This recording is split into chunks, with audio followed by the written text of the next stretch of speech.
Assalamualaikum warahmatullahi wabarakatuh. Anak-anakku sekalian, hari ini merupakan pertemuan ketiga bagi kita dalam materi yang sama, yakni meniti hidup dengan kemuliaan. Dalam pertemuan yang ketiga ini, kita akan membahas 3 hadis yang berkaitan dengan materi ini, yakni yang berkaitan dengan hadis tentang pengendalian diri, kemudian hadis yang berkaitan dengan materi tentang husnuzon, dan yang ketiga adalah hadis yang berkaitan dengan persaudaraan. Untuk lebih memahami bagaimana makna hadis dan ketiga hadis ini, silakan Anda mengikuti penjelasan berikut ini.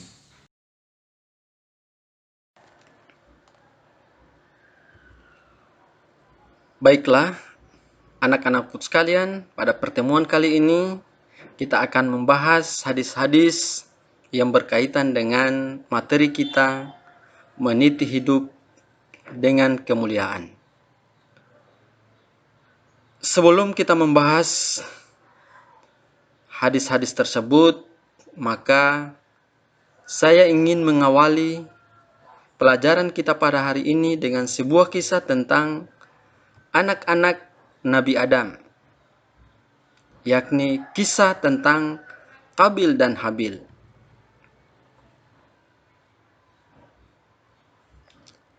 Qabil adalah salah seorang anak Nabi Adam alaihissalam yang bersaudara kembar dengan Iklimah. Sementara Habil adalah anak Nabi Adam alaihissalam yang bersaudara kembar dengan Labuza.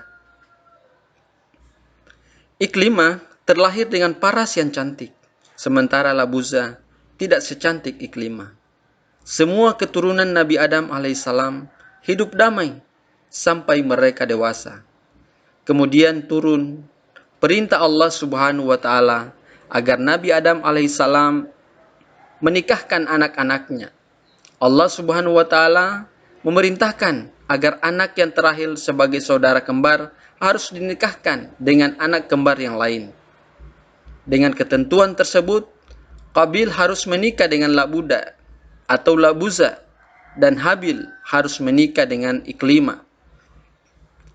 Ketika Nabi Adam alaihissalam menyampaikan perintah tersebut, Qabil tidak menyetujuinya. Pasalnya, sudah lama Qabil menyukai Iklimah. Dia menolak menikahi Labuda dan tetap akan menikahi Iklimah. Dengan bijak Nabi Adam alaihissalam mengingatkan Qabil bahwa ketentuan Allah Subhanahu wa Ta'ala harus ditaati. Namun Qabil tetap pada kehendaknya untuk menikahi Iklimah, saudara kembarnya yang lebih cantik parasnya. Akhirnya, dengan memohon petunjuk Allah Subhanahu wa Ta'ala, dengan bijaksana Nabi Adam alaihissalam memerintahkan Qabil dan Habil untuk berkurban. Siapapun yang kurbannya diterima oleh Allah Subhanahu wa Ta'ala, segala kebutuhan dan keinginannya akan dikabulkan oleh Allah Subhanahu wa Ta'ala, termasuk keinginan Qabil untuk menikahi Iklimah. Setelah semuanya dirasa siap, Qabil dan Habil mempersembahkan kurbannya masing-masing di atas bukit dengan disaksikan oleh semua anggota keluarga. Qabil mempersembahkan hasil pertaniannya. Ia sengaja memilih gandum dari jenis yang jelek. Habil mempersembahkan seekor kambing terbaik dan yang paling ia sayangi. Kemudian dengan perasaan berdebar-debar mereka menyaksikan dari jauh. Tak lama berselang, tampak api besar menyambar kambing persembahan Habil. Sedangkan gandum persembahan Qabil tetap utuh, yang berarti kurban Habil lah yang diterima. Melihat kenyataan tersebut, Qabil yang berperangai tidak baik dan terpengaruh hasutan iblis menaruh dendam kepada Habil. Terpikir olehnya agar keinginannya menikahi Iklimah. Tidak ada cara lain kecuali membunuh Habil. Ketika terdapat kesempatan untuk melaksanakan niat jahatnya tersebut, Qabil benar-benar melaksanakannya. Ketika Habil sedang seorang diri, Kabil datang menghampirinya dengan niat untuk membunuh saudaranya itu. Mengetahui hal itu, Habil mengingatkan kepada Kabil agar senantiasa mengingat Allah Subhanahu wa taala.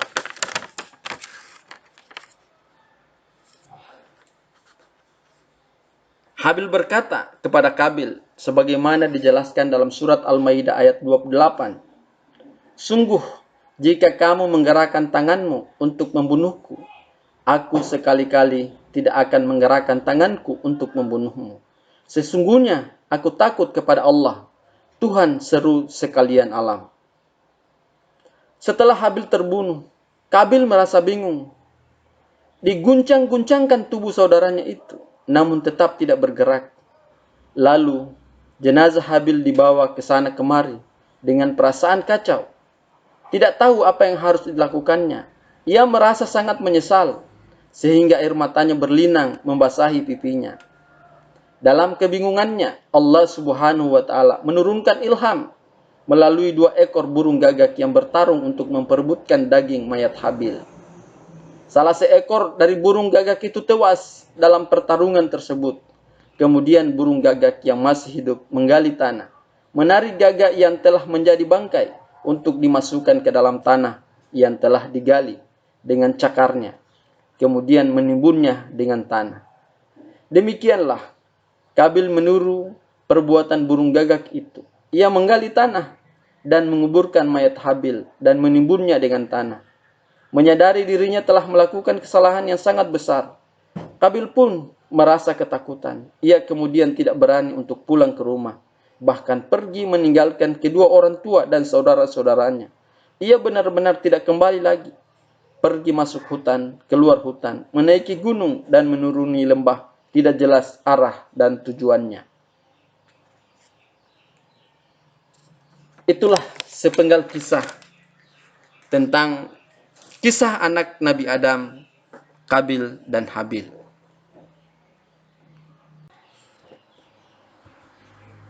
Bersabda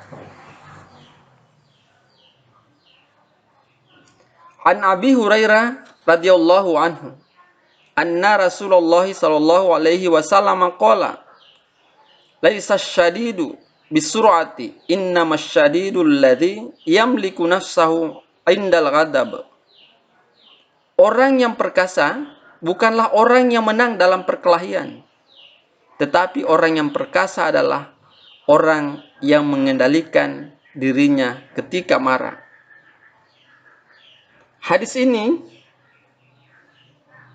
memberi pelajaran kepada kita bahwa ternyata menurut Islam, orang yang dikatakan kuat bukanlah seorang yang gagah perkasa mengalahkan lawannya ketika bertarung atau berkelahi, tetapi orang yang mampu mengendalikan hawa nafsunya ketika ia marah. Hadis ini memberikan pemahaman kepada kita bahwa menahan hawa nafsu untuk menjauhi perbuatan-perbuatan yang dilarang oleh Allah Subhanahu wa taala merupakan prestasi yang luar biasa dalam Islam. Misalnya, ketika seseorang melihat terdapat temannya memiliki sesuatu, maka dia tidak tergoda untuk memilikinya secara tidak sah atau mencurinya.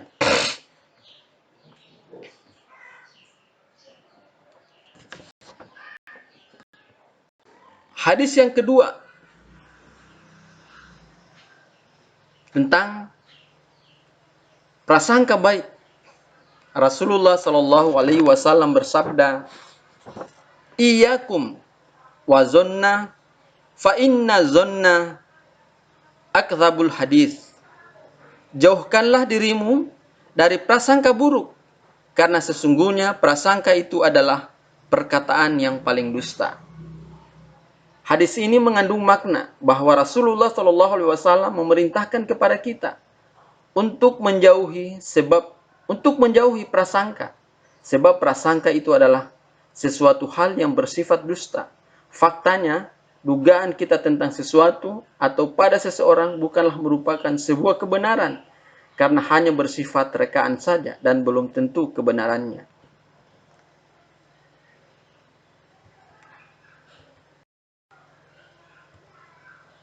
Hadis yang ketiga, hadis tentang persaudaraan. Diriwayatkan dari Nu'man bin Bashir radhiyallahu anhu bahwa Rasulullah shallallahu alaihi wasallam bersabda,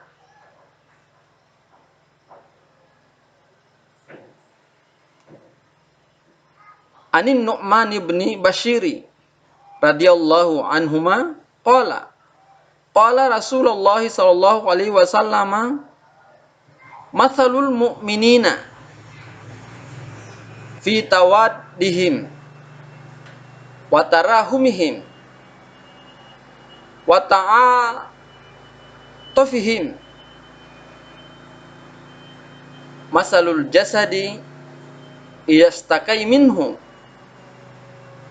udwul lahu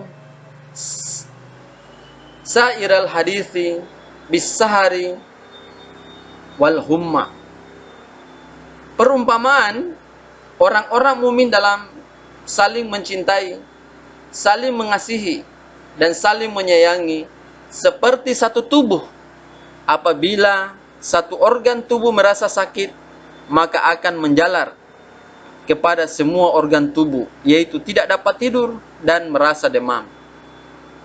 Hadis yang ketiga ini yang berkaitan dengan persaudaraan.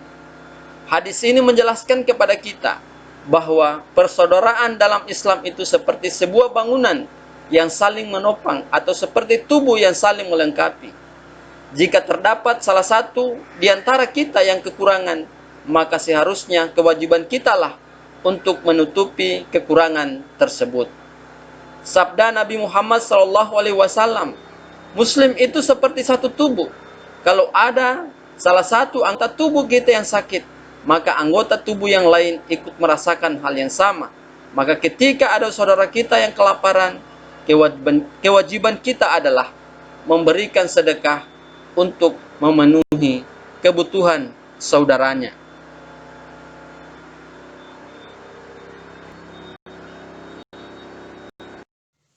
Demikian anak-anak sekalian pertemuan kita pada kesempatan ini. Sekali lagi seperti biasa, sebelum saya akhiri pelajaran kita, saya ingin ingatkan, silakan mengerjakan tugas yang sudah disiapkan dalam aplikasi. Demikian saya akhiri. Wassalamualaikum warahmatullahi wabarakatuh.